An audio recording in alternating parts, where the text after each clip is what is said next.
जय हिंद, वंदे मातरम। बहुत बहुत स्वागत है आपका टीम निष्ठा पर। तो आज हम डिस्कस करने जा रहे हैं 6 टू 12 अक्टूबर तक के करंट अफेयर्स। ये करंट अफेयर्स आने में थोड़ा सा डिले हो गया है। आई मेक श्योर के अगले जो वीक के करंट अफेयर्स हैं वो समय पर आते रहें। Because of my health I couldn't like this got delayed, but any how this is the weekly current affairs जिसमें हम national news, state news, international news, defence news, ये सारी जो है और इसके अलावा मिसलेनियस न्यूज को कवर करने वाले हैं। One of the most comprehensive news coverage, क्योंकि इसमें जो भी इंपॉर्टेंट न्यूज हैं वो सारी की सारी हम कवर करने वाले हैं।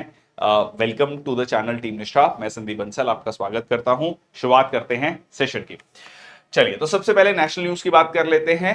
बंजारा विरासत म्यूजियम इनॉग्रेशन, ये जो है प्राइम मिनिस्टर मोदी के द्वारा इनॉग्रेट किया गया in Maharashtra, celebrating the heritage of nomadic tribe जो है Banjara community, known for their unique cultural practices.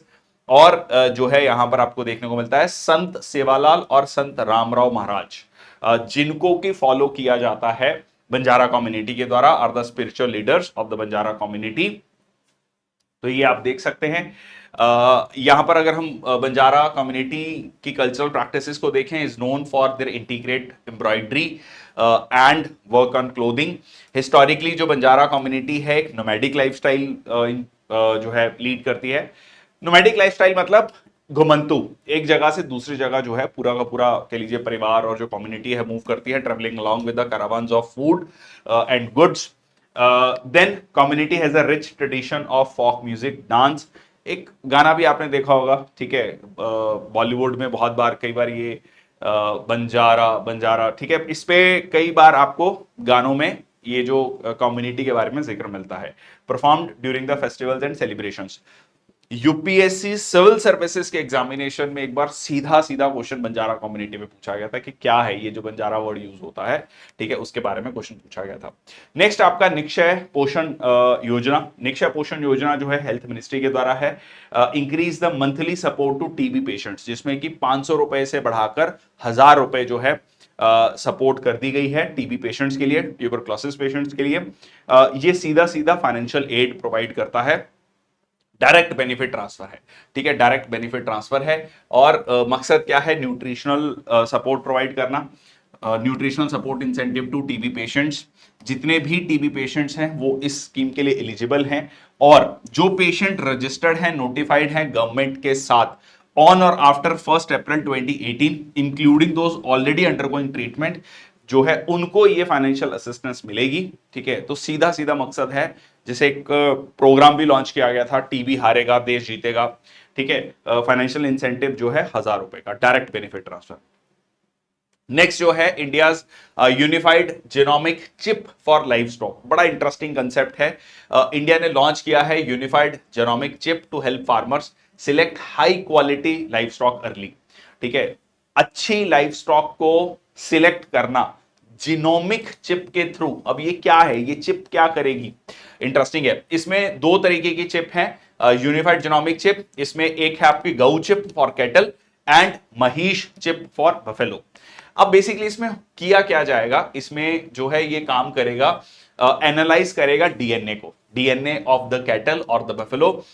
It examines the specific genetic markers, ताकि किसान को मदद हो सके। ऑब्वियसली इसमें टेक्नोलॉजी, इसमें साइंटिस्ट होंगे to help farmers make informed decision about the animal selection, कि इस एनिमल को सिलेक्ट किया जाए या नहीं किया जाए, या मतलब उसका डीएनए कॉम्पोजिशन कैसा है।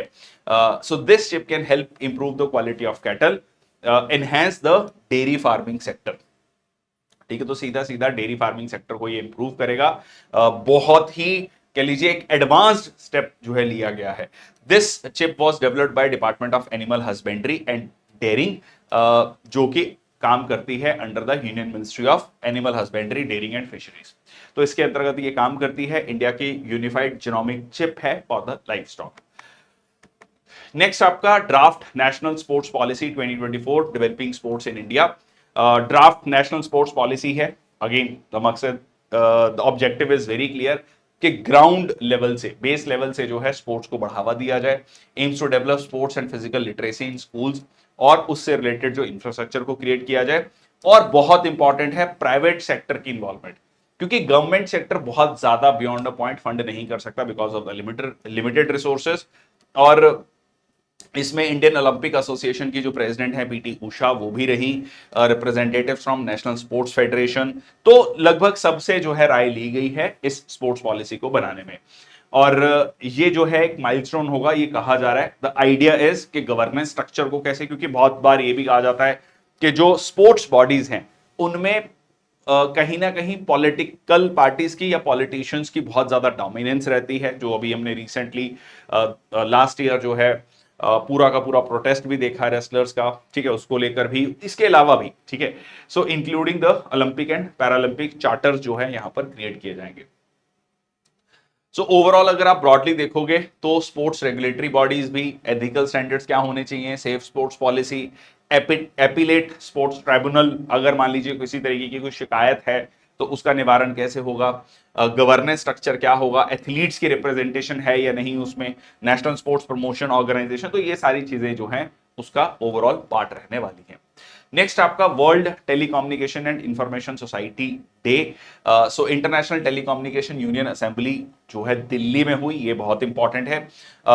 ये बेसिकली क्या करता है, ग्लोबल स्टैंडर्ड्स को सेट करता है टेलीकम्युनिकेशन में।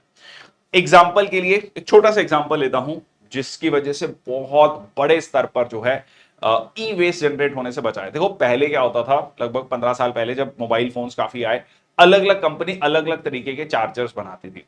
बाद में ये डिसाइड किया गया कि अल्टीमेटली चार्जर एक सिंगल यूनिफाइड चार्जर होना चाहिए। दो Apple continue to make a separate charger, but still जितने भी एंड्रॉइड मोबाइल फोन्स हैं उनका जो चार्जिंग है वो एक सिंगल चार्जर हो। उससे क्या है कि आपको सिर्फ मोबाइल फोन अगर आप नया ले रहे हैं तो अगर आपके पास जो चार्जर है, या सिंपली कहें तो एक चार्जर से आप मल्टीपल मोबाइल फोन्स को चार्ज कर सके और इस तरीके से ई वेस्ट जनरेशन को हम कम कर सके। सो इस तरीके की चीजें, इसके अलावा भी, ठीक है, टेलीकम्युनिकेशन स्टैंडर्ड्स को सेट करता है। The assembly aims to enhance ICT access, और मकसद क्या है कि इंफॉर्मेशन कम्युनिकेशन टेक्नोलॉजी का एक्सेस दुनिया भर में हो। और इस इवेंट में 3000 से ज्यादा वर्ल्ड लीडर्स ने पार्टिसिपेट किया, 190 कंट्रीज हैं कोलैबोरेट इन द प्रोग्राम। और ये फ्यूचर टेक्नोलॉजी स्टैंडर्ड्स को सेट करेगा, लाइक 6G की ऑलरेडी बात होनी शुरू हो गई, ऑलरेडी काम शुरू हो चुका है 6G पे। Artificial intelligence, internet of things, IoT जिसे कहते हैं, big data, cyber security, machine to machine communication, quantum technologies, इन सब पे जो है ये काम करता है, इनके स्टैंडर्ड्स को सेट करता है। नेक्स्ट आपका बहुत पॉजिटिव न्यूज है भारत से, India's Triumph over the trachoma, public health victory. India ने एक मेजर पब्लिक कह लीजिए हेल्थ इनिशिएटिव में एक विक्ट्री हासिल करी है। वर्ल्ड हेल्थ ऑर्गेनाइजेशन ने इंडिया को डिक्लेयर किया है कि इरेडिकेशन ऑफ ट्रैकोमा, हमने भारत से ट्रैकोमा, बहुत बड़ी बात है। देखो 1/6 ऑफ द पॉपुलेशन, इतने बड़े देश में जब WHO इसको रिकॉग्नाइज कर रहा है कि हमने ट्रैकोमा को खत्म कर दिया है due to successful national programmes. और ये है क्या बेसिकली, ट्रैकोमा एक ब्लाइंडिंग बैक्टीरियल आई इंफेक्शन है जिसकी वजह से एक बहुत बड़ा सिग्निफिकेंट हेल्थ कंसर्न है। स्पेशली अगर इंडिया की केस में बात करें तो नॉर्थ ईस्ट जो स्टेट्स हैं उनमें ज्यादा, मतलब रीसेंट टाइम में उनमें देखा गया था। तो यहां पर गवर्नमेंट के प्रोग्राम की वजह से ये ट्रैकोमा जो है इसको कर्ब करने में मदद मिली है। ठीक है जी। अगर आप थोड़ा सा इंडिया का बैकग्राउंड देखें तो trachoma was a leading cause of blindness in India, specially north Indian states 50-60s में। ठीक है, इंडिया ने लॉन्च किया प्रोग्राम को, trachoma control project with the support of WHO and UNICEF. उसके बाद आप देखेंगे 1976 में एक integrated into national programme for control of blindness and visual impairment, मतलब एक ब्रॉडर कह लीजिए आई प्रोग्राम के साथ इसको ऐड कर दिया गया। 2017 में आप देखेंगे यूनियन मिनिस्टर JP नड्डा, उन्होंने बताया declared India from the active trachoma with only 0.7% prevalence. अब जो है फाइनली 2024 में इंडिया ट्रैकोमा फ्री हो गया है। तो ये आप देखिए कि ऐसा नहीं है कि ये कुछ सालों में हुआ है, ये 50s का जो प्रोग्राम है, इतने साल लग गए जो है एक देश को ट्रैकोमा फ्री करने में। नेक्स्ट आपका CCPA investigation of Ola electric. तो यहां पर सेंट्रल कंज्यूमर प्रोटेक्शन अथॉरिटी ने जो है ओला के खिलाफ एक्शन लिया है, investigating Ola electric for potential violations of consumer rights and misleading advertisement. देखो अब यहां पर ना ओला इलेक्ट्रिक जो कि पहले ओला कैब्स थी, ठीक है, उसके बाद एक और कंपनी खोली गई, फाउंडर हैं भाविश अग्रवाल, IITian हैं। सो बट उनकी कह लीजिए कंपनी पर बहुत सारे कह लीजिए एलिगेशंस लगे हैं, एलिगेशंस को यहां पर हम देख लेते हैं। एलिगेशंस बेसिकली ये हैं कि किस तरीके से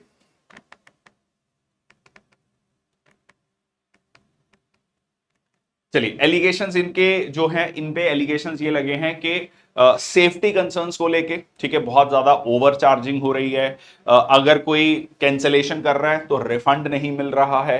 तो इस तरीके से जो आफ्टर सेल सर्विस है उसको लेकर बहुत सारी प्रॉब्लम आ रही हैं। सेफ्टी कंसर्न्स को लेकर बहुत सारी प्रॉब्लम्स आ रही हैं। तो जो कह लीजिए सेंट्रल कंज्यूमर प्रोटेक्शन अथॉरिटी है उसके पास ओला इलेक्ट्रिक को लेकर बहुत सारी कंप्लेंट्स देखने को मिल रही हैं। तो फाइनली जो है यहां पर ये एक्शन लिया गया है, investigation on potential violation of consumer rights by the Ola electric, और also looking into the allegations of misleading advertising practices.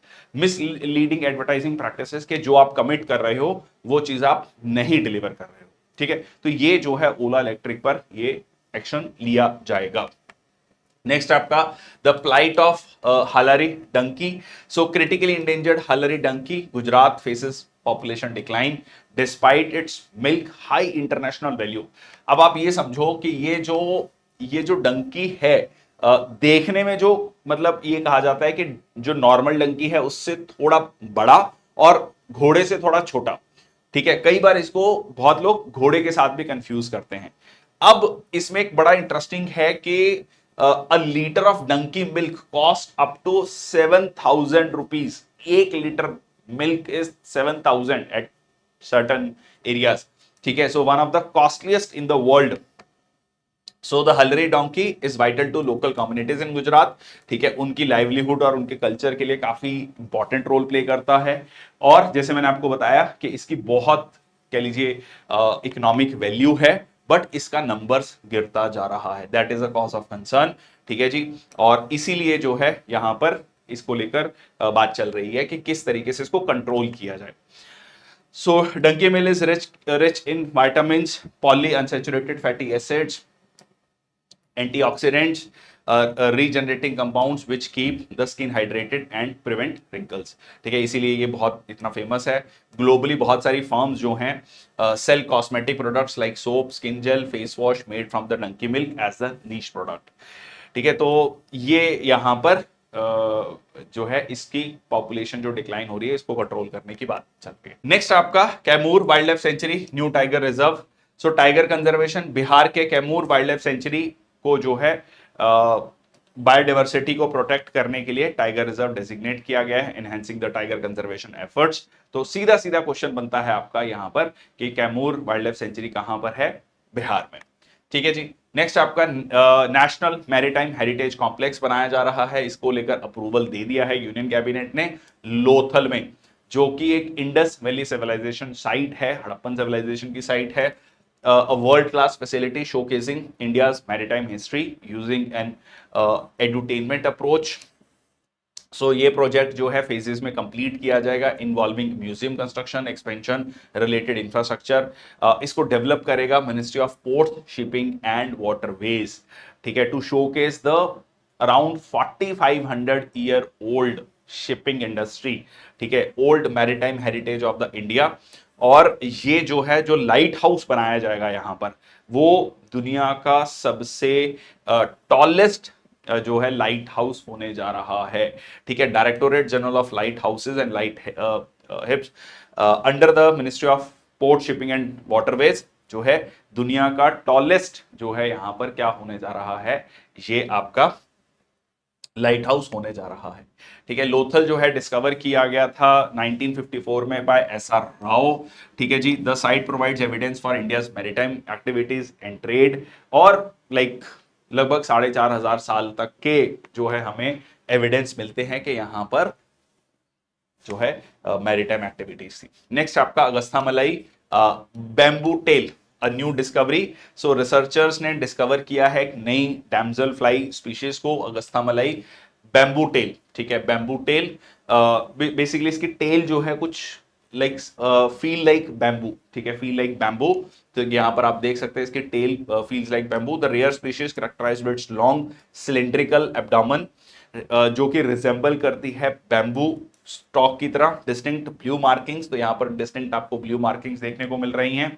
और ये ये इससे रिलेटेड एक स्पीशीज आपको मालाबार में भी मिलती है, मालाबार बैम्बूटेल।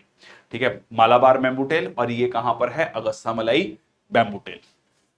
अगस्ता मलाई जो है मलाई, ठीक है, इसमें मैंने कई बार आपको इसकी ट्रिक भी बताई है, आकर मिल नहीं तो करेला मिलेगा। तो तमिलनाडु और केरल में जो है ये आपको अगस्ता मलाई, मतलब दोनों में बाउंड्री शेयर होती है इसकी। नेक्स्ट आपका climate risk information system, RBI initiative. RBI ने जो है यहां पर प्लान किया है एक data repository to address gaps in the climate related data.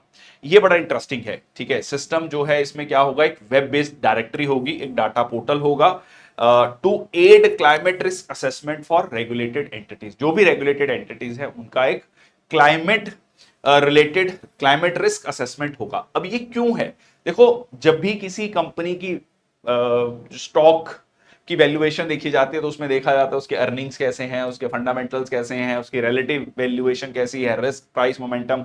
अब इसके साथ साथ जो है दुनिया में एक और चीज पे फोकस होने लगा है कि उसका क्लाइमेट इंपैक्ट कितना है। So the aim is to inform the stakeholders, जैसे कि रेगुलेटर्स हैं, इन्वेस्टर्स हैं और कस्टमर्स हैं, about the climate risk faced by this entities and their strategies to address them, कि क्या क्लाइमेट रिस्क फेस कर रही हैं। एग्जाम्पल के लिए अगर आप देखो कि अगर मैं कहूं कि ऐसी इंडस्ट्रीज जो कोस्टल एरियाज में हैं, जिस तरीके से सी लेवल राइज कर रहा है और साइक्लोन्स की फ्रीक्वेंसी बढ़ रही है, तो वो कहीं ना कहीं उन पे बहुत ज्यादा रिस्क है। ठीक है, क्लाइमेट रिस्क ज्यादा है, और वो उसको लेकर कैसे काउंटर कर रही है, मतलब वो क्या स्टेप्स ले रही हैं कि उन क्लाइमेट रिस्क को वो काउंटर कर सके। तो ये जो है इससे क्या होगा, इससे आपको पता है कि अच्छा वो सेक्टर अभी तो अच्छा कर रहा है, बट फ्यूचर में अच्छा करेगा या नहीं करेगा, ये डिपेंड करता है कि उसका जो क्लाइमेट रिस्क को लेकर क्या स्टेप्स वो ले रहा है। ठीक है, ताकि फ्यूचर के जो क्लाइमेट रिस्क हैं उससे वो अपने आप को बचा सके।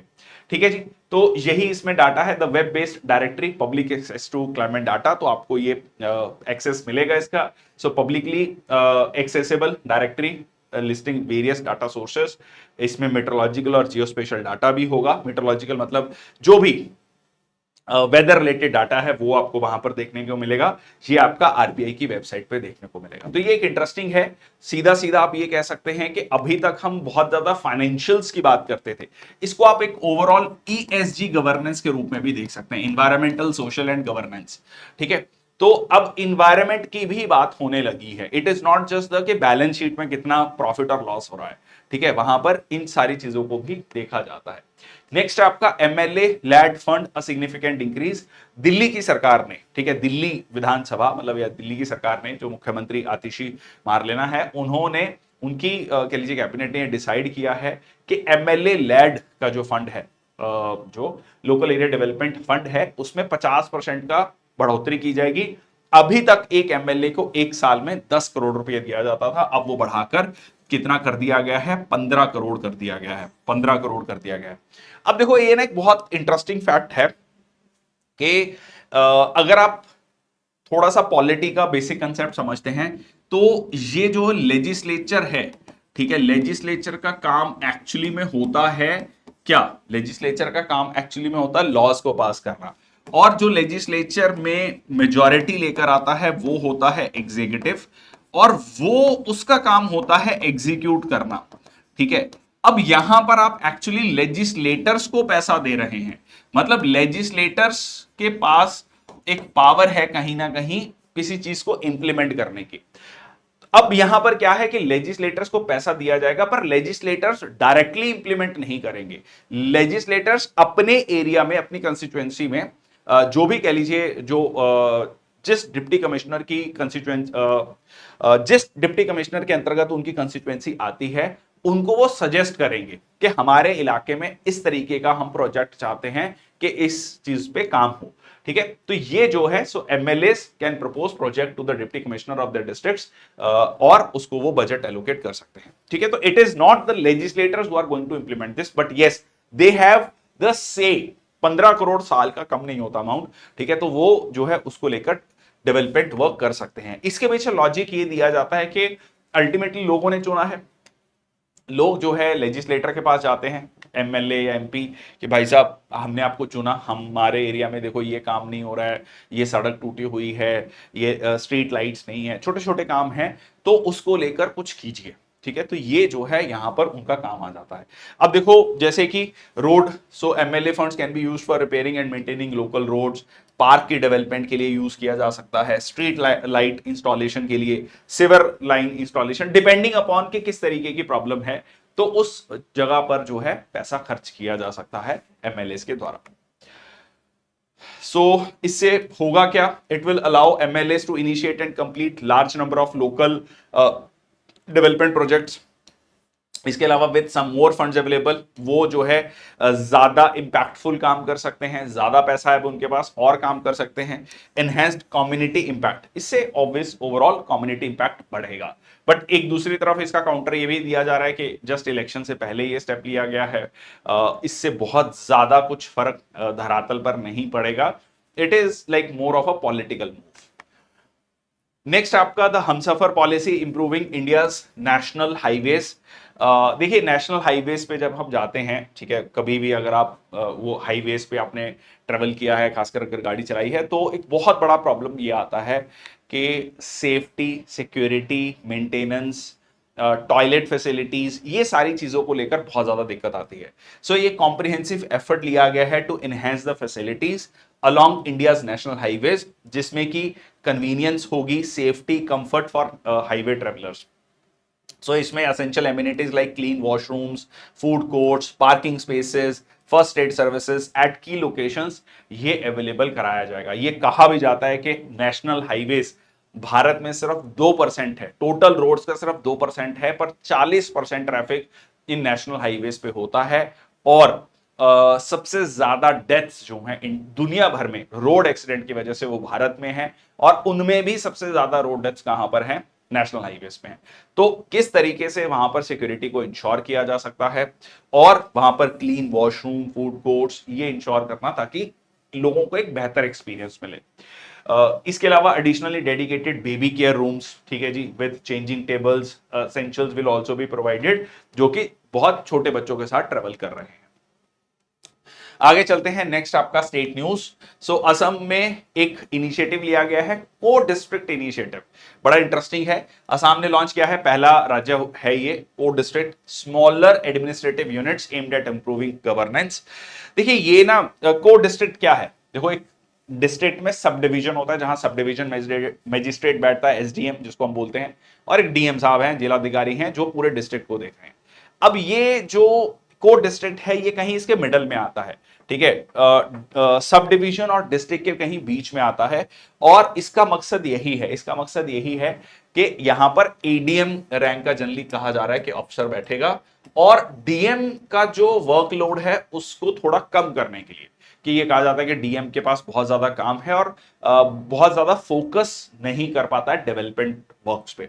सो initiative is design to bring services more closer to public. अब एक डेडिकेटेड अधिकारी है जो कुछ काम जो डीएम का है वो जहां पर एडीएम देखेगा, कोर डिस्ट्रिक्ट उसको नाम दिया गया। Expected to enhance governance efficiency in Assam.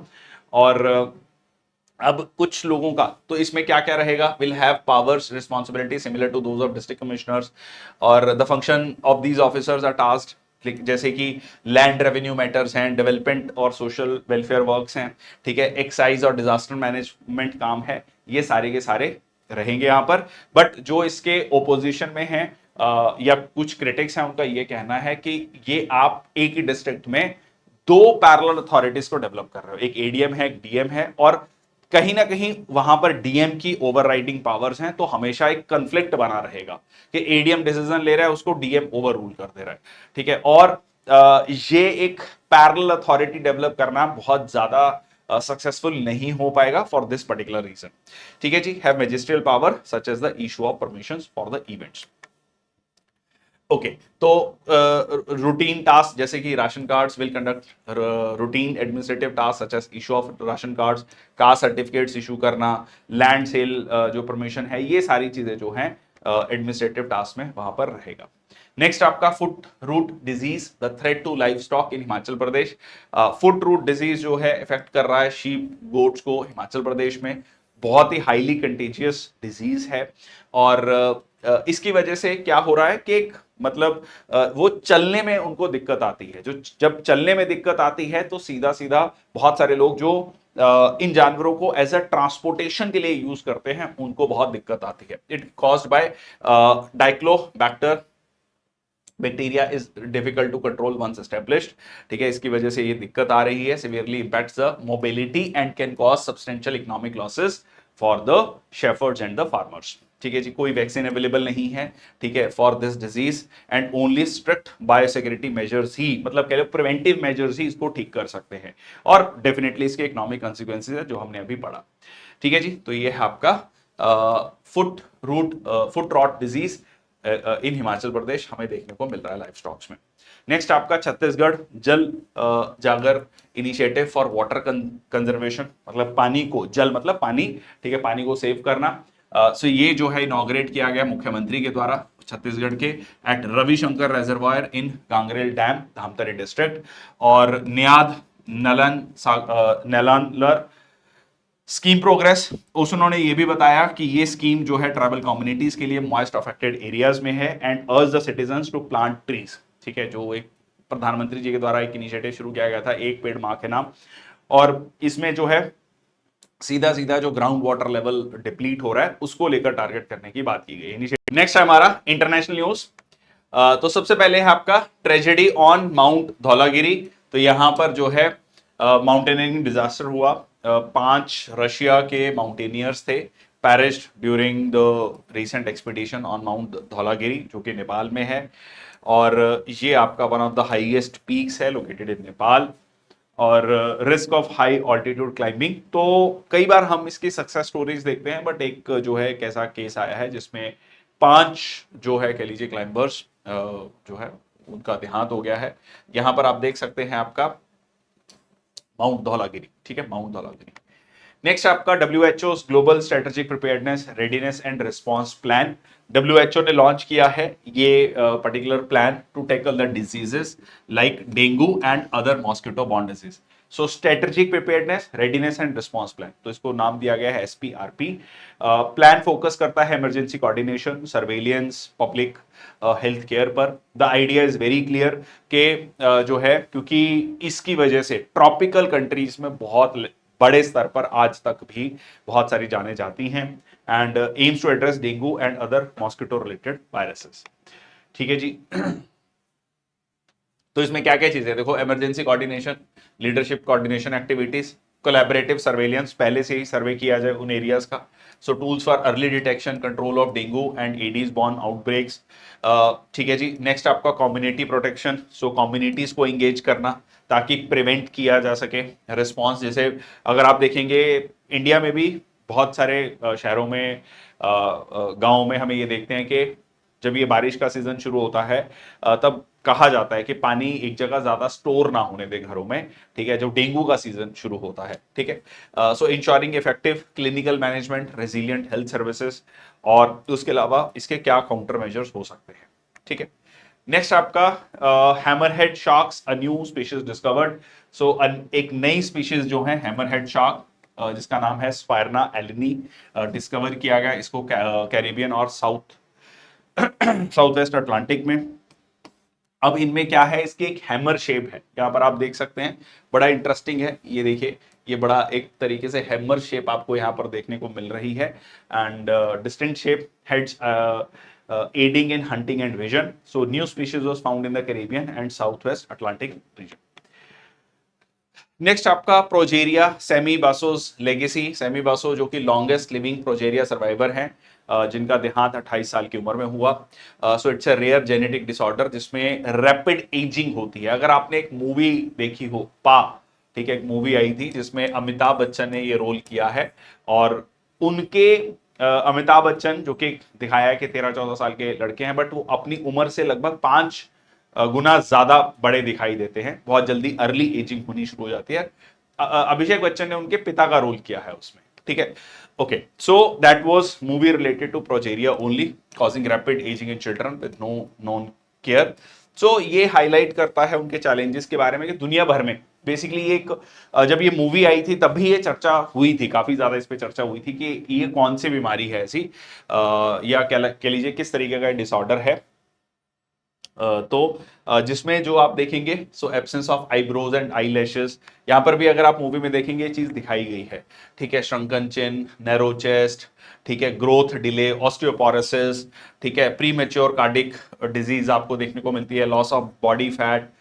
तो ये सारी चीजें हैं। मेंटली वो 13-14, मतलब मान लो एक अगर एक बच्चा जो है 13-14 साल का है, बट वो अपनी एज से लगभग 5 गुना बड़ा दिखाई देता है। ठीक है, चलिए, global framework on chemicals fund. So global framework on chemical fund ने अपना पहला प्रोजेक्ट लॉन्च किया है to manage chemicals and waste sustainably. देखिए, दुनिया भर में ये बात कही जाती है कि केमिकल्स जो हैं एक बहुत बड़ा रोल प्ले करते हैं। अगर हम देखें कि केमिकल्स की जो कह लो केमिकल यूज करने के बाद उसको डिस्पोज ऑफ करना है, वो एक बहुत बड़ा चैलेंज माना जाता है। So focusing on developing and transitioning economies, खासकर जो डेवलपिंग इकोनॉमीज हैं उनमें जो है बहुत सारे केमिकल्स को सही तरीके से डिस्पोज ऑफ नहीं किया जाता। So global framework on chemicals for a planet free of harm from chemicals and waste. तो दुनिया ने पिछले 200-300 सालों में जो बहुत सारे आर्टिफिशियल केमिकल्स बनाए हैं उनके इंपैक्ट से कैसे बचा जाए। ठीक है, खासकर जो डेवलपिंग कंट्रीज है वहां। Text and resolutions of 5th international conference on chemical management, उस पर ये बात की गई। ठीक है, so international conference on chemicals management, so 5th international conference थी, ये हुई आपकी जर्मनी 2023 में। एग्जीक्यूटिव बोर्ड ने कहा, ऑपरेशनल डिसीजंस लिए। The idea is very clear, जैसे मैंने आपको पहले बताया कि केमिकल्स के जो इंपैक्ट है उसको कम करना। ठीक है, financial mechanism, global environment facility, funds that support biodiversity and climate action, क्योंकि इन केमिकल से सीधा सीधा हमारे क्लाइमेट चेंज, ग्लोबल वार्मिंग पे इसका इंपैक्ट देखने को मिलता है। नेक्स्ट आपका WHO approves first mpox test for emergency use. So world health organisation ने लिस्टेड फर्स्ट एमपॉक्स, पहले मंकी पॉक्स बोलते थे, अब इसको एमपॉक्स बोलते हैं, डायग्नोस्टिक टेस्ट जो है under its emergency use listing. तो किस तरीके से इसको टेस्ट किया जाएगा, देखो इसके ट्रायल्स होते हैं। कई बार क्या होता है कि कोई बीमारी बहुत ज्यादा तेजी से फैलती है तो उसके ट्रायल्स जो है पूरे ट्रायल्स करने से पहले ही उसको लॉन्च कर दिया जाता है। ठीक है, जैसे कि हमने कोविड वैक्सीन के केस में भी देखा है। ठीक है, क्योंकि बाद में चलकर ये सामने आया है कि कोविड वैक्सीन के बहुत सारे साइड इफेक्ट्स भी थे जिसकी वजह से बहुत सारी दिक्कतें आई। ठीक है, तो उसको लेकर एक जो है चर्चा रहती है। So expedite access to crucial health solution during public health crisis, the idea is very clear कि हम जल्दी से जो है एमपॉक्स की टेस्टिंग किट ला पाए ताकि सही टाइम पे डायग्नोसिस हो सके। This approval enhances global capacity to diagnose and respond to mpox outbreaks. Next आपका world association of zoos and aquariums. So वाजा ने एक्शन लिया है। वाजा का एक्शन क्यों है, क्योंकि दिल्ली के जो जू है, दिल्ली का काफी बड़ा जू है, मेंबरशिप जो है उसकी विड्रॉ कर दी गई है, मतलब सस्पेंड कर दी गई है over the treatment of its loan African elephant जिसका नाम है शंकर। ठीक है, तो ये आप देख सकते हैं शंकर, और ये अब न्यूज जो है इसकी अपडेटेड न्यूज है कि Delhi zoo's lone African elephant Shankar finally release from the chains. So had arrived in India as a diplomatic gift in 1998, और इसको लेकर दुनिया भर में काफी ज्यादा इसका विरोध हुआ कि किस तरीके से जो है जो पॉलिसीज हैं इंटरनेशनल लेवल पर world association of zoos and aquariums की, उनको फॉलो नहीं किया गया था दिल्ली के जू में, और उन जो ये शंकर जो है, ठीक है, इसको चेन्स में बांध कर रखा गया था एकमात्र अफ्रीकन एलिफेंट को। सो वाजा promotes global cooperation in animal care, welfare and conservation, और अब इस सस्पेंशन की वजह से दिल्ली जू ने इमीडिएटली उस पर एक्शन लिया। So global zoo and aquarium, तो वाजा का मिशन यही है, world association of zoos and aquarium global umbrella organisation है जू और एक्वेरियम कम्युनिटी की। 1935 में बना था ये। सो it represents zoos and aquariums worldwide, aims to guide, support, encourage member institutions in animal care, welfare। तो सीधा सीधा एनिमल वेलफेयर के लिए ये ऑर्गेनाइजेशन बनी है और एक ग्लोबल लेवल पर स्टैंडर्ड्स को सेट किया जाए। नेक्स्ट आपका state of global climate report 2023, इसको लेकर भी काफी चर्चा हुई। वर्ल्ड मेट्रोलॉजिकल ऑर्गेनाइजेशन ने कहा कि 2023 का जो साल था वो अभी तक का सबसे गर्म साल था, ठीक है। सबसे ज्यादा गर्मी वहां पर रिकॉर्ड की गई, सबसे हाईएस्ट टेम्परेचर रिकॉर्ड किया गया। सिग्निफिकेंट आइस लॉस हुआ ग्लेशियर्स में इस पर्टिकुलर साल में। वाटर स्कैरसिटी आपको यहां पर देखने को मिल रही है इस पर्टिकुलर साल में। और जो सस्टेनेबल डेवलपमेंट गोल, सतत विकास लक्ष्य है 6, मतलब नंबर 6 जो है, उसमें एम्फेसाइज किया गया है urgent need to meet SDG on water and sanitation, ठीक है। तो उसको भी हमने अचीव नहीं किया है, तो उसका कह लीजिए उसका गोल भी बहुत दूर है। इसका इंपैक्ट क्या है, ग्लोबल क्लाइमेट चेंज इंपैक्ट, तो टेम्परेचर राइज सबसे पहले, तो इसकी वजह से ग्लोबल जो सी लेवल राइज हो रहा है, ठीक है जी। Loss in glacier contribute to rising sea level, change in water availability, और कई जगह आपको वाटर स्कैरसिटी देखने को मिल रही है, affects agriculture, ecosystem and human population. अब हो सकता है कि किसी के दिमाग में आए कि अच्छा ग्लेशियर्स मेल्ट हो रहे हैं तो पानी की अवेलेबिलिटी ज्यादा हो रही है। जी नहीं, कई जगह इसकी वजह से फ्लडिंग हो रही है, और किसी जगह ग्लेशियर्स खत्म हो रहे हैं। जब ग्लेशियर्स खत्म हो जा रहे हैं, अगर आपको याद हो, मैंने इन्हीं वीकली सेशंस में आपको एक सेशन में डिस्कस भी किया था कि किस तरीके से वेनेजुएला के जो कुछ ग्लेशियर्स थे, जो बचे कुचे ग्लेशियर्स थे, वो भी खत्म हो गए हैं। मतलब उसको ऑफिशियली जो साइंटिस्ट है लोगों ने कह दिया कि अब ये ग्लेशियर की कैटेगरी में नहीं आता है, ठीक है। तो इस तरीके से धीरे धीरे दुनिया के ग्लेशियर्स खत्म होते जा रहे हैं। तो अगर ग्लेशियर्स खत्म हो गए तो आप सोच के चलिए कि जो पेरिनियल रिवर्स हैं, ठीक है, जो बारहमासी रिवर्स हैं जो पूरा साल बहती हैं, उस पे सीधा सीधा इंपैक्ट आएगा। नेक्स्ट है आपका इंडिया मालदीव्स बायलेटरल टॉक्स। ये एक पॉजिटिव कह सकते हैं, क्योंकि मालदीव्स के साथ जो हमारे रिलेशंस थे जनवरी और फरवरी के महीने में इसी साल 2024 में, वो आप देखेंगे कि बहुत ज्यादा लो लेवल्स पे पहुंच चुके थे। क्योंकि लास्ट ईयर जब मालदीव्स में इलेक्शन हुए, तो वो इलेक्शंस का मेन प्लान ही ये था, इंडिया आउट कैंपेन। मतलब बहुत पहली बार, मतलब बहुत रेयर होता है कि किसी देश के इलेक्शंस में किसी दूसरे देश को लेकर चर्चा हो और उसको लेकर एक मेन इलेक्शन का मुद्दा हो कि इंडिया को आउट करना है। और जैसे ही मोहम्मद म्यूजू जो कि राष्ट्रपति बने, तो उन्होंने इंडियन सरकार को अल्टीमेटम दिया। वहां के मंत्रियों ने भारत के प्रधानमंत्री के बारे में बड़ी, कह लीजिए, टिप्पणियां करी, ओछी टिप्पणियां करी, तो जिसको लेकर एक काफी ज्यादा इंडिया के द्वारा, नॉट जस्ट गवर्नमेंट के द्वारा, बट एक जनरल पॉपुलेशन सोशल मीडिया पे काफी ज्यादा उसको ट्रोलिंग सहनी पड़ी, मालदीव्स के मिनिस्टर्स को, मालदीव्स के सरकार को। अब जो है कहानी थोड़ी सी पलटी खाई है। कह सकते हैं कि चाइना का जो एक इकोनॉमिक डिपेंडेंसी है, मालदीव्स को ये समझ आया कि चाइना पर इकोनॉमिक डिपेंडेंसी नहीं रखी जा सकती, क्योंकि चाइना की डेट ट्रैप डिप्लोमेसी को देखते हुए अब यहां पर दोबारा से रिलेशन सुधरे हैं। स्ट्रेटेजिक एंड इकोनॉमिक टाइज में prime minister Modi and Maldives president Mohamed Muizzu reviewed their strategic and economic ties, और इंडिया ने यहां पर फाइनेंशियल एड दी है। हो सकता है कि किसी के दिमाग में आए कि अब इंडिया क्यों पैसे दे रहा है। देखिए, ऐसा नहीं होता है कि एक बार जो है रिलेशंस अगर खराब हुए तो अब जो है हम उनके साथ रिलेशंस अच्छे नहीं करेंगे। मालदीव जो है बहुत स्ट्रेटेजिक लोकेशन रखता है इंडियन ओशन में। इंडिया का एक प्रोग्राम है सागर, ठीक है, security and growth for all in the region. उसकी वजह से वो जो है बहुत बड़ा रोल प्ले करता है कि अगर मालदीव्स को हम अपने साथ, कह लीजिए, अपना पार्टनर बना के रखेंगे, तो सागर इनिशिएटिव जो है अच्छे से काम करेगा। इंडियन नेवी की जो इंडियन ओशन में एक डोमिनेंस है वो बरकरार रहेगी। सो यहां पर रुपे कार्ड इंट्रोड्यूस किया गया है। India introduces RuPay card in Maldives, again economic ties. और India Maldives discuss opening of Indian consulate in Addu and Maldivian consulate in Bengaluru. तो ये भी एक पॉजिटिव साइन है, इससे कह लीजिए ट्रेड बढ़ेगा, टूरिज्म बढ़ेगा। सोशल हाउसिंग सपोर्ट, इंडिया ने 700 सोशल हाउसिंग यूनिट बनाकर दिए हैं मालदीव्स को।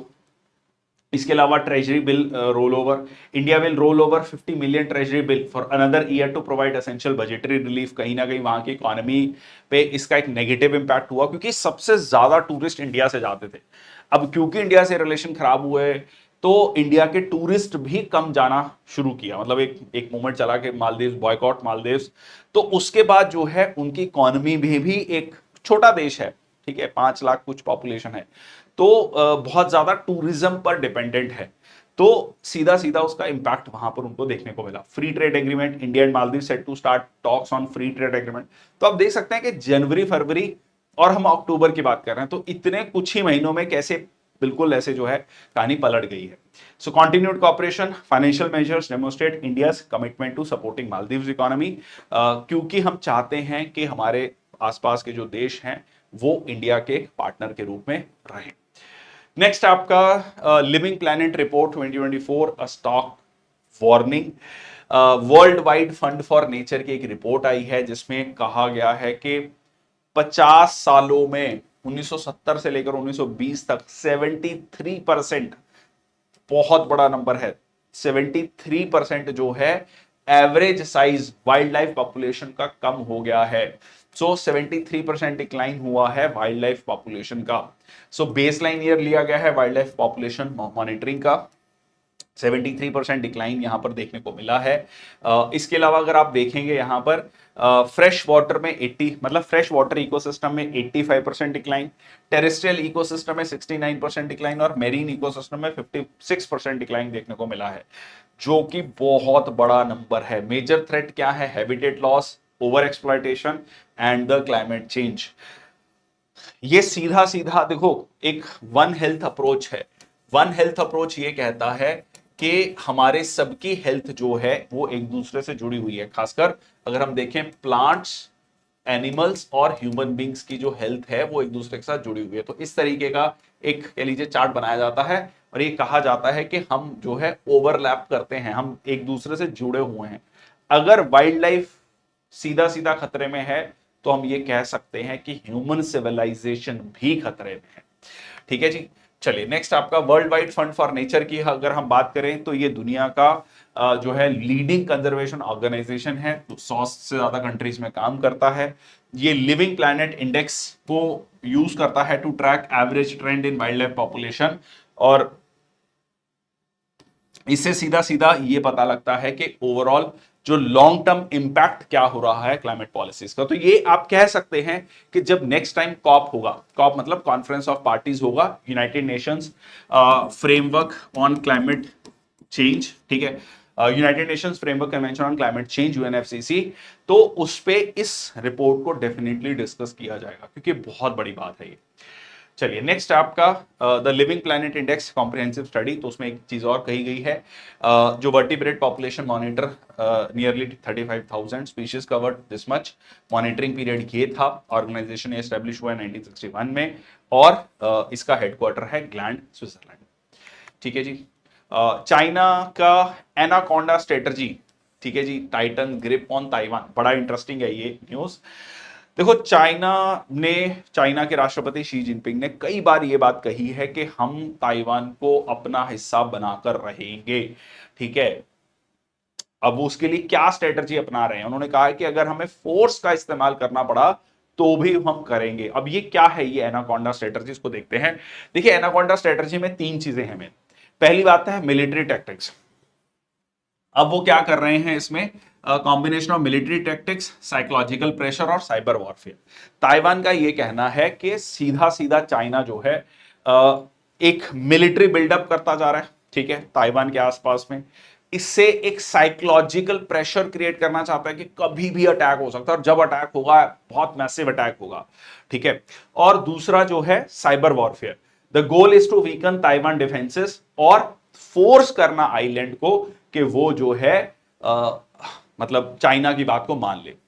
चाइना ये चाहता है कि without waging a full scale war, जैसे कि रशिया ने पूरा फुल स्केल वॉर किया अगेंस्ट यूक्रेन, वैसा फुल स्केल वॉर किए बिना ही ताइवान मान जाए।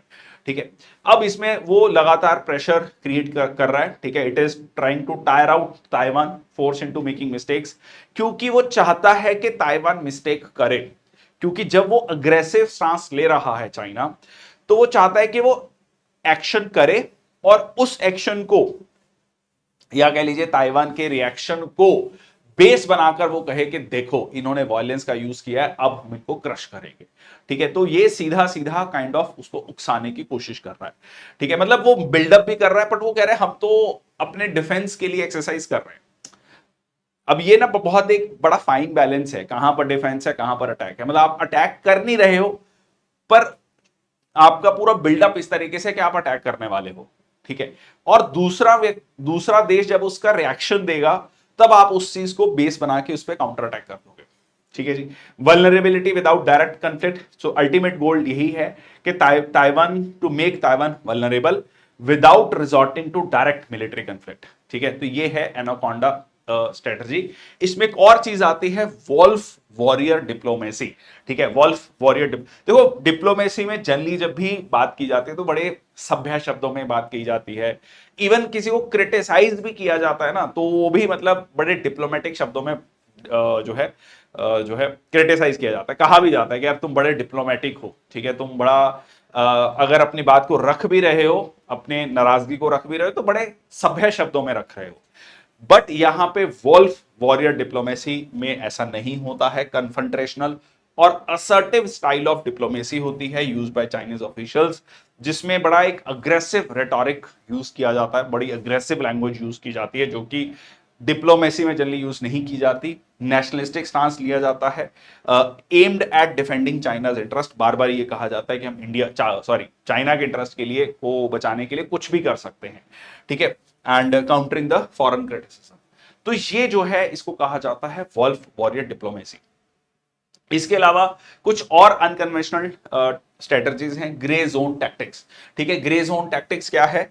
कोवर्ट स्ट्रेटजीज को फॉलो करना, जो ना तो वो फुल स्केल वॉर है, ना वो पीस लाइक सिचुएशन है, वो पीस से ज्यादा और वॉर से कम है। ठीक है, तो बड़ा स्ट्रेटेजिकली मूव करना, including actions like cyber attack करना। ठीक है जी, प्रोपागेंडा करना उस कंट्री के खिलाफ में, इंक्रीमेंटल टेरिटोरियल गेन, थोड़ा थोड़ा धीरे धीरे करके आगे बढ़ना, पर इतना भी नहीं कि वो एक फुल स्केल वॉर की तरह लगे। Aimed at advancing Nations goal without triggering a full scale military conflict. तो इसको बोला जाता है ग्रे जोन टैक्टिक्स। बहुत इंटरेस्टिंग है ये। ठीक है, इसको बोला ग्रे जोन, मतलब कहते हैं ना ग्रे है। ठीक है, लाइक क्लियर नहीं है, व्हाइट एंड ब्लैक में नहीं है। ठीक है, या तो हम दोस्त हैं या दुश्मन हैं। ठीक है, तो कहीं बीच की कहानी चल रही है। सलामी स्लाइसिंग, ये भी एक इंटरेस्टिंग स्ट्रेटजी है। स्ट्रेटजी जहां पर स्मॉल इंक्रीमेंटल एक्शंस लिए जाते हैं from time to time to achieve a larger goal. छोटे छोटे स्टेप्स लिए जाते हैं, मतलब बड़ा एक्शन एक बार में नहीं लिया जाता, without triggering a strong reaction. It is often used to gain control advantage bit by bit. जैसे कि चाइना ने गलवान वैली में इंडिया में के साथ करने की कोशिश की। ये लोग क्या करते हैं, आगे बढ़ते हैं, मान लो 100 मीटर आगे बढ़े, फिर दूसरा देश रिएक्शन करेगा, बातचीत होगी, ठीक है, डिस्कशंस चलेंगी, फिर वो 50 मीटर पीछे आ जाएंगे। ये सही है। ठीक है, बिना बुलेट चलाए, बिना एक वॉर किए हमने 50 मीटर गेन कर लिया। ठीक है, सीम्स लाइक यार चलो 50 ही मीटर है या 10 ही मीटर है, 20 ही मीटर है, पर धीरे धीरे करके आप आगे बढ़ रहे हैं। ठीक है, फिर आप 1 साल 2 साल में फिर ऐसा कुछ करेंगे, तो ऐसे करके अगर आप लॉन्ग टर्म में 10 साल में बहुत आगे जो है आप बढ़ चुके हैं। तो ये कहलाता है सलामी स्लाइसिंग स्ट्रेटजी। तो आज अभी हमने क्या क्या चीजें देख ली, देखो बड़े इंटरेस्टिंग है। ठीक है, एक हमने देखा कि एनाकोंडा स्ट्रेटजी, एक हमने देखा वॉल्फ वॉरियर डिप्लोमेसी, एक हमने देखा ग्रे जोन टैक्टिक्स, सलामी स्लाइसिंग। तो ये I hope most of you have not heard about this techniques. तो आपने ये चीजों को पढ़ा है, इसको कहीं नोट कर लीजिएगा, इंपॉर्टेंट है। ठीक है जी, चलो आगे चलते हैं। नेक्स्ट आपका 44th and 45th ASEAN summits in Vientiane Laos. So ये आपका होने जा रहा है related summit kicked off in this Laos में। Laos is the only country in the south east Asia जो कि लैंडलॉक्ड कंट्री है। ठीक है जी, ओपनिंग सेरेमनी में लाओ के प्रेसिडेंट्स ने कहा कि आसियान कंट्रीज को आगे पीस को, स्टेबिलिटी को फोकस करना चाहिए, सस्टेनेबल डेवलपमेंट को। ठीक है जी, यहां पर एक इंटरेस्टिंग ये होता है कि आसियान क्या है? ASEAN association of south east Asian Nations, 10 देशों का ये समूह है, छोटे छोटे देश हैं, बट इन देशों ने ये समझा कि हम अगर साथ में आएंगे तो जो है ज्यादा बेटर कर पाएंगे। तो बैंकॉक डेक्लेरेशन हुआ था वे बैक इन 1967, तब 5 देश एक साथ आए, धीरे धीरे करके एक एक करके 5 देश और ऐड हुए, तो 10 देशों का ये समूह है। इसके साथ साथ ये और भी समिट्स करते हैं यहां पर, जैसे कि आसियान चाइना समिट, क्योंकि चाइना के साथ सबसे बड़ा इनका कह लीजिए ट्रेड होता है। चाइना जो है इनका सबसे बड़ा ट्रेडिंग पार्टनर है आसियान एज अ होल का। और इसके अलावा इनका होता है आसियान +3। ठीक है, आसियान +3 समिट, जिसमें चाइना, जापान और कोरिया। ठीक है, और चाइना, जापान और कोरिया को अगर आप मिला लेंगे तो ये आसियान का मतलब कह लीजिए मेजॉरिटी ऑफ द ट्रेड इन्हीं के साथ है। ठीक है, 19th ईस्ट एशिया समिट, तो यहां पर मोटो जो है आसियान का one vision one identity one community. ठीक है, तो के एक विजन है सब ओवरऑल डेवलपमेंट हो साउथ ईस्ट एशिया का, और एक आइडेंटिटी है, कम्युनिटी है। मेनली अगर आप देखेंगे मोंगलॉइड रेस तो आपको देखने को मिलती है। आसियान का सेक्रेटेरिएट इंडोनेशिया की जो कैपिटल है जकार्ता, दो इंडोनेशिया की कैपिटल अब शिफ्ट होने जा रही है। ठीक है, कौन सी शिफ्ट होने जा रही है कमेंट सेक्शन बॉक्स में लिखना। ठीक है, तो ये रीजनल ऑर्गेनाइजेशन है to establish political and social stability, और जो राइजिंग टेंशंस हैं एशिया पैसिफिक के कंट्रीज के बीच में, उनको भी एड्रेस करना। ठीक है, तो ये आसियान अपने आप में काफी बड़ा कह लीजिए ग्रुप बन चुका है। Indonesia largest archipelagic country in the ASEAN, और मलेशिया जो है बड़ा फेमस है अपने डाइवर्स कल्चर के लिए, रेन फॉरेस्ट के लिए। फिलीपींस में 7,000 से ज्यादा आइलैंड है। सिंगापुर एक छोटा सिटी स्टेट है, ग्लोबल फाइनेंशियल हब और सिटी स्टेट है। ठीक है जी, तो ये सारे के सारे इसमें आते हैं। Thailand famous for tropical beaches and cuisines. Brunei छोटा बट एक बहुत वेल्दी नेशन है ऑन बोर्नियो आइलैंड। वियतनाम अपनी सिटीज और रिच हिस्ट्री के लिए फेमस है, और खासकर रिसेंटली वियतनाम की मैन्युफैक्चरिंग ने काफी इंप्रूवमेंट देखी है। लाओस जो है लैंडलॉक्ड कंट्री है विद माउंटेनियस टेरेन। आगे चलते हैं इकोनॉमी न्यूज में। India alignment with the world banks business ready index, ठीक है, जिसको बी रेडी कहा जा रहा है। देखिए इससे पहले जो है एक कह लीजिए एक सबमिट या कह लीजिए एक इंडेक्स आता था जो आना बंद हो चुका है। अब उसके ऑल्टरनेटिव में ये इंडेक्स लाने की कोशिश की जा रही है। ठीक है, तो ये आपका है the Indian government is aligning with the world bank new business ready index. So be ready evaluate करेगा अलग अलग फ्रेमवर्क्स को किसी भी एक पर्टिकुलर देश के, और कि कितना वहां पर बिजनेस एनवायरमेंट फ्रेंडली एनवायरमेंट है। So alignment aims to improve global business competitiveness. अगर यहां पर हम देखें तो तीन पिलर्स यहां पर आते हैं। रेगुलेटरी फ्रेमवर्क जो कि रूल्स रेगुलेशंस को देखता है, that firms must follow as they open operate and close a business. Public services वहां पर कैसी हैं और ऑपरेशनल एफिशिएंसी वहां पर कैसी है। कुल मिला के अगर हम कहें तो सीधा सीधा बिजनेस एनवायरनमेंट कैसा है। ठीक है, पहले ईज ऑफ डूइंग बिजनेस हुआ करता था। ठीक है, ये रिपोर्ट आती थी। अब जो है ease of doing business report जो है आनी बंद हो चुकी है 2021 में। अब ये बी रेडी जो इंडेक्स है, ये इसी का आप कह सकते हैं एक फाइनल वर्जन है। ठीक है, इसका फर्दर एक वर्जन निकाला गया है जिसमें सिर्फ ये फोकस नहीं किया जाएगा कि ईज ऑफ डूइंग बिजनेस कितना है, उसमें यह भी देखा जाएगा कि ईज ऑफ स्टार्टिंग कितना है, ease of operating, ease of scaling business. Enterprise service किया जाएगा, data collection from businesses to identify regulatory challenges वहां पर क्या है, और इसके अलावा वहां के परमिट्स कैसे हैं, टैक्सेशन कैसा है, क्रेडिट एक्सेस कैसा है। मतलब एक बिजनेस को रन करने के लिए जो जो चीजें चाहिए उन सबको एनालाइज किया जाएगा। ठीक है, so inclusivity focus, fair valuation of emerging economies किया जाएगा, और इसमें इंडिया भी इसका कह लीजिए पार्टनर बनेगा, और ऑफिशियली इंडिया इसमें जो है पार्टिसिपेट करने जा रहा है 2026 में। Although the global be ready rankings launched in 2024, पर इंडिया जो है ऑफिशियली इसमें पार्टिसिपेट करेगा 2026 में। ठीक है जी, नेक्स्ट आपका RBI and Maldives monetary currency swap agreement. यहां पर हमने मालदीव्स के बारे में पढ़ा, तो इसके अलावा मालदीव्स की मॉनेटरी अथॉरिटी के साथ जो है करेंसी स्वैप एग्रीमेंट भी साइन किया गया। करेंसी स्वैप एग्रीमेंट होता है कि आप दोनों देश जो है अब एक दूसरे की करेंसी में ट्रेड कर रहे हैं, स्वैप कर सकते हैं उसको। ठीक है, तो डॉलर की डिपेंडेंसी हमारी कम होगी। So agreement signed in Delhi to provide financing support to Maldives enabling access to $400 million. उसके साथ साथ इंडिया ने 3,000 करोड़ रुपए भी दिए, 3,000 करोड़ इंडियन रुपीस। ठीक है, अंडर स्वैप विंडो। सो ये जो है आपका एस्टेब्लिश किया गया था 2012 में, design to offer short term foreign exchange liquidity to SAARC member countries जो कि बैलेंस ऑफ पेमेंट क्राइसिस को फेस कर रही हैं। ठीक है जी, और ये आपका अरेंजमेंट रहेगा टिल 2027। ये आप देख सकते हैं, ये एग्रीमेंट साइन किया गया। नेक्स्ट चलते हैं डिफेंस न्यूज में। डीआरडीओ का very short range air defence missile system, तो वेरी शॉर्ट रेंज तो इसका फुल फॉर्म हो गया विशॉर्थ। पोर्टेबल मिसाइल सिस्टम है to neutralise the low altitude aerial threats. Capabilities की क्या है, to neutralising low altitude aerial threats, और स्पेसिफिकली डिजाइन किया गया है ये बॉर्डर रीजन्स के लिए। ठीक है जी। नेक्स्ट आपका ईरान की फटा 2 हाइपरसोनिक मिसाइल यहां पर लॉन्च की गई। जिसकी स्पीड थी अप टू 15 मैक और hypersonic, and that is range up to 1500 kilometres, can evade the defence systems. ये स्पेसिफिकली इस पे टारगेट किया गया इजराइल को। Launch 180 ballistic missiles including hypersonic medium range Fattah 2 in a significant offensive targeting Iran Israeli air defence, क्योंकि Israel ने पहले जो है इस्माइल हानिया जो कि हमास का लीडर था उसको मारा, ठीक है, फिर लेबनान के लीडर को मारा। तो इस तरीके से जो है अब ईरान पर एक कह लीजिए, ईरान को अपनी पॉपुलेशन को भी दिखाना था कि हाँ जी हमने इजराइल के खिलाफ एक्शन लिया है।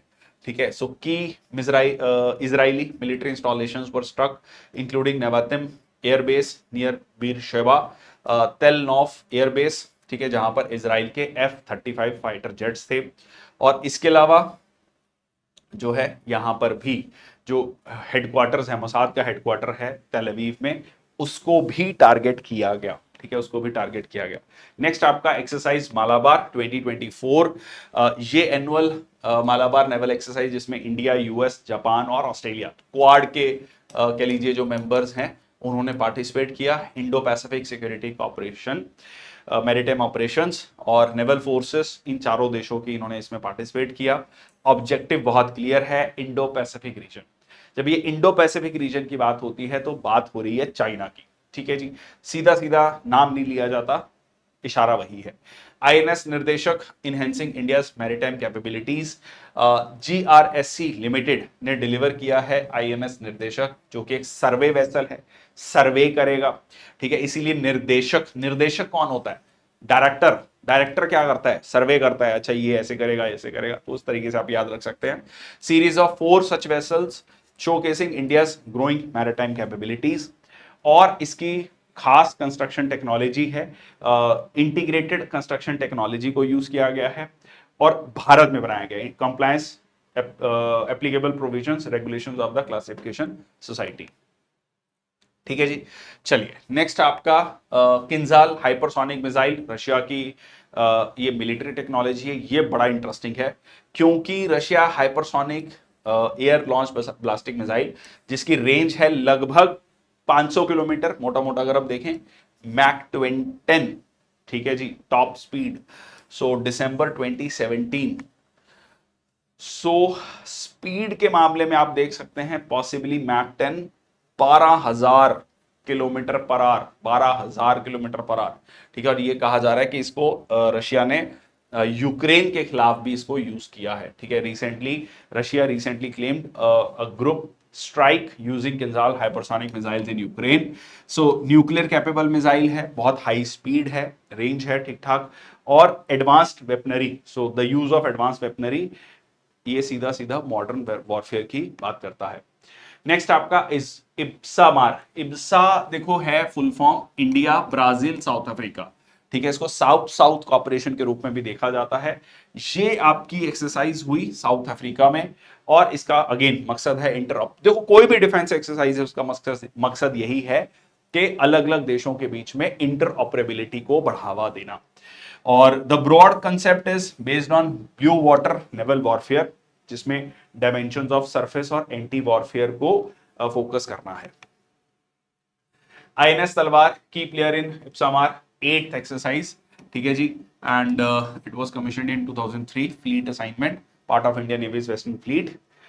चलिए नेक्स्ट आपका पर्सन इन न्यूज, सबसे पहले हम बात कर लेते हैं रतन टाटा जी की। और like you must have read about him a lot, and so he passed away at the age of 86, leaving behind a legacy, Tata Group। देखो टाटा ग्रुप के साथ सिर्फ ये बात नहीं जुड़ी हुई कि वो एक बिजनेस करते हैं, तो हमेशा से वो अपने आप को एंटरप्राइज इंडस्ट्रियलिस्ट के रूप में हमेशा ये जाना जाता है, क्योंकि उनके साथ उनका जो फिलैंथ्रोपी है, जो पब्लिक वेलफेयर का काम है, वो सबसे ज्यादा इंपॉर्टेंट माना जाता है। खासकर अगर आप टाटा सन्स का पूरा स्ट्रक्चर देखेंगे, उनका फंडिंग पैटर्न देखेंगे, या कह लीजिए share holding pattern, not funding pattern, share holding pattern देखेंगे, तो उसमें सबसे बड़ा शेयर होल्डिंग फैमिली नहीं है। टाटा जो है उसमें आपका एक ट्रस्ट है, ठीक है, जो ट्रस्ट है उस वो सबसे बड़ा शेयर होल्डर है और उसको बहुत सारे फिलेंथ्रॉपी के काम करने हैं, ठीक है। तो ये सबसे बड़ा कह लीजिए खास पॉइंट बनाता है टाटा को, बाकी इंडस्ट्रियल ग्रुप से अलग करता है। So Ratan Tata impact on Indian industry is like immeasurable, ठीक है जी। His extraordinary charitable contributions have made him a significant impact on Indian society and beyond, इसीलिए उनको आज याद भी किया जाता है।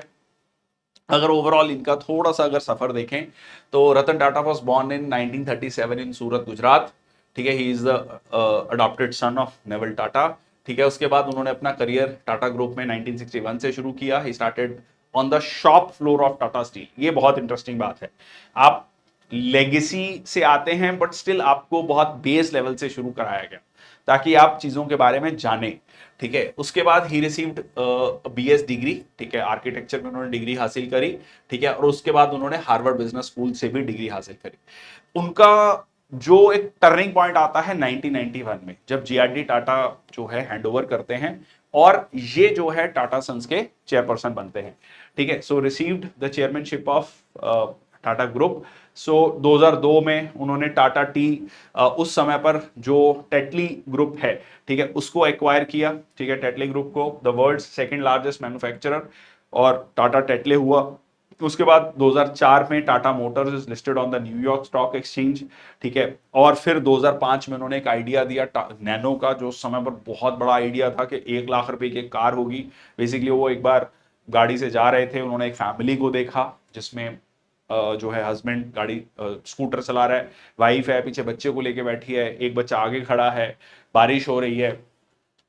वो कह रहे मैं सोच ही रहा था कि अगर गलती से अगर ये स्कूटर स्किड हो गया तो क्या होगा।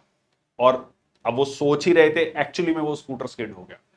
और तब उनको ये रियलाइजेशन हुई कि इट इज़ वेरी इंपॉर्टेंट कि कैसे गाड़ी क्रिएट की जाए, कि कैसे गाड़ी बनाई जाए जो कि इस स्कूटर्स को, बाइक्स को रिप्लेस कर सके और एक फैमिली अफोर्डेबल जो है कार उनके पास आ सके।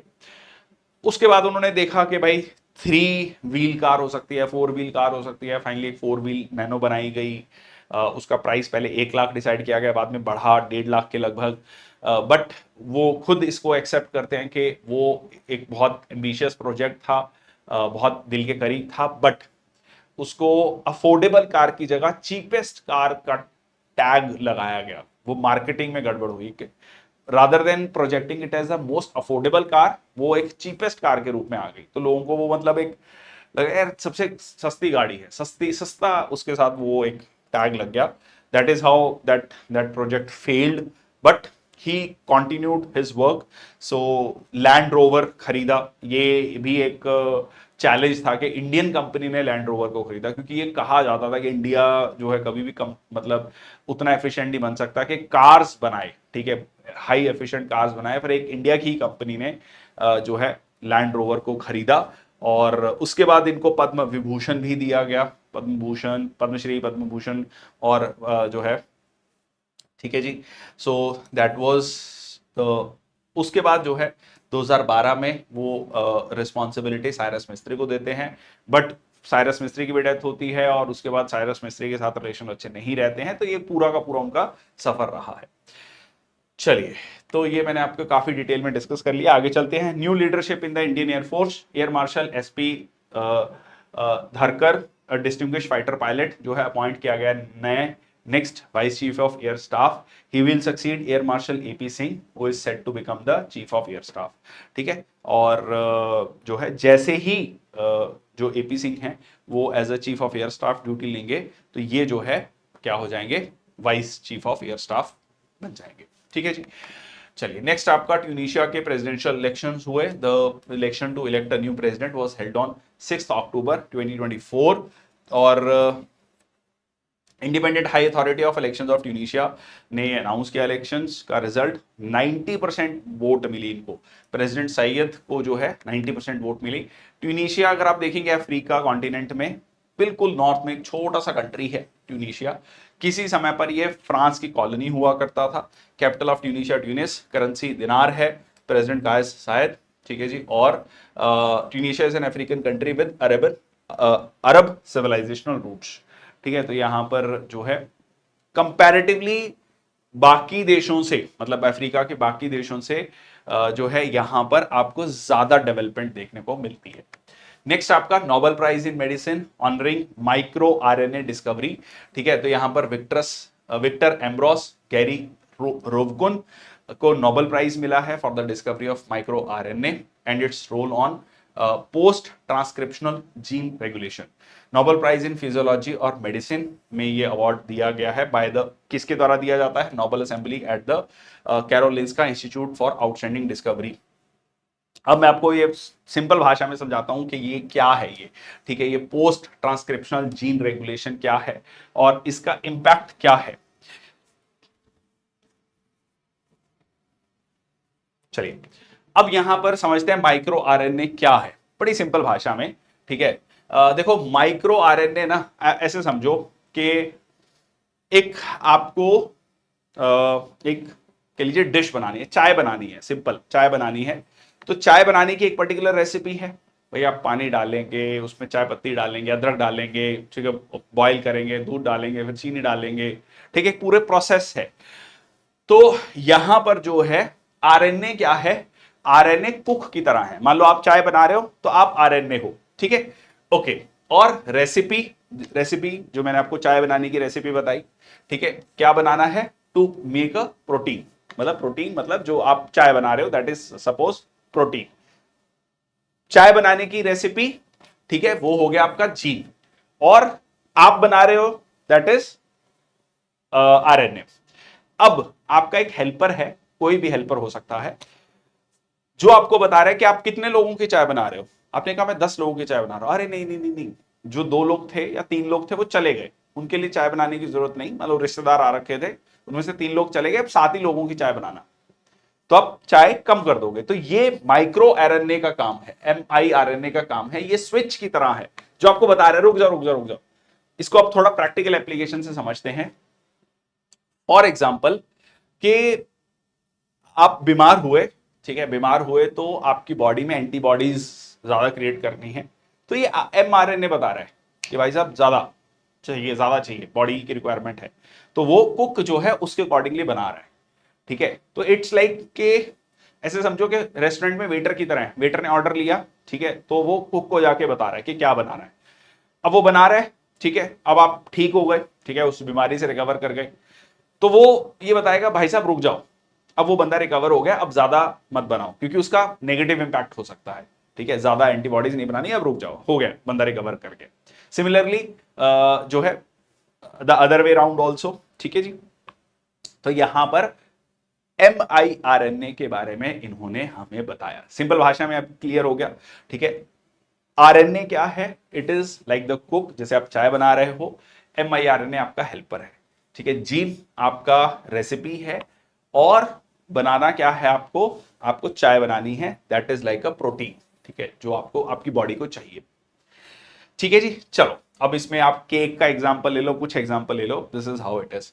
ठीक है, it's like helper which checks on the cook and says stop making many cakes, let's not make the cake this at all today.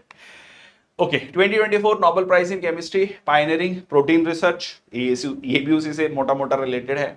ठीक है, David baker of university of Washington was awarded the prestigious Nobel Prize in Chemistry for computational protein design. So Demis Hassabis, John M Jumper, इनको भी मिला है।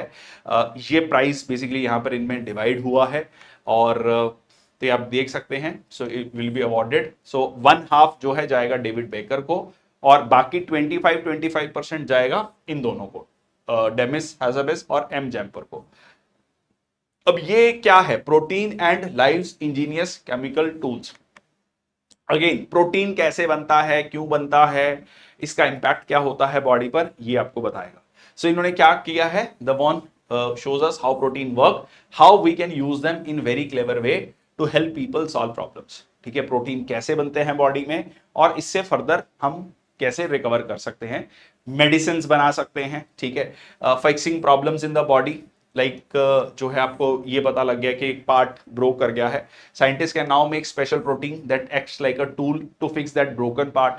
ठीक है जी, in the same way proteins can help fix problems in our bodies like diseases.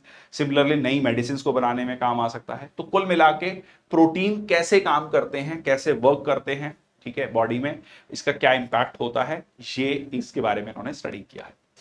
Next आपका Midori prize 2024 recognising global conservation efforts.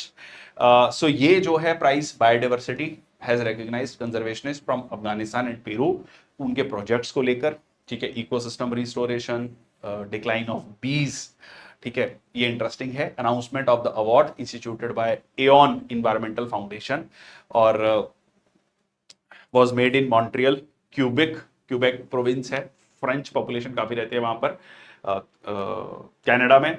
और इसमें सबसे खास बात क्या है, $1,00,000 का कैश प्राइस है। $1,00,000 मतलब अगर इंडियन रुपीज में देखोगे 83 से मल्टीप्लाई कर लो, मोटा मोटा 83 या 84 लाख रुपीज इंडियन रुपीज, ठीक है, इतना जो है उनको प्राइस दिया जाएगा दोनों को, ईच विनर, ठीक है जी। और ये आपका selected for Midori prize for biodiversity, they have been recognised for their outstanding contribution to in conservation, ठीक है जी, ये हम डिस्कस कर चुके हैं। नेक्स्ट आपका स्पोर्ट्स न्यूज। स्पोर्ट्स न्यूज में पहला है women Asian championship trophy 2024 logo and mascot unveiling. So event detail, Nitish Kumar unveil the logo, तो यहां पर आप देख सकते हैं नीतीश कुमार जी ने लोगो को अनवील किया for the women Asian championship trophy which will be held in Rajgir from 11 से 20 नवंबर। राजगीर, ठीक है, नालंदा विश्वविद्यालय, फेमस फॉर इट।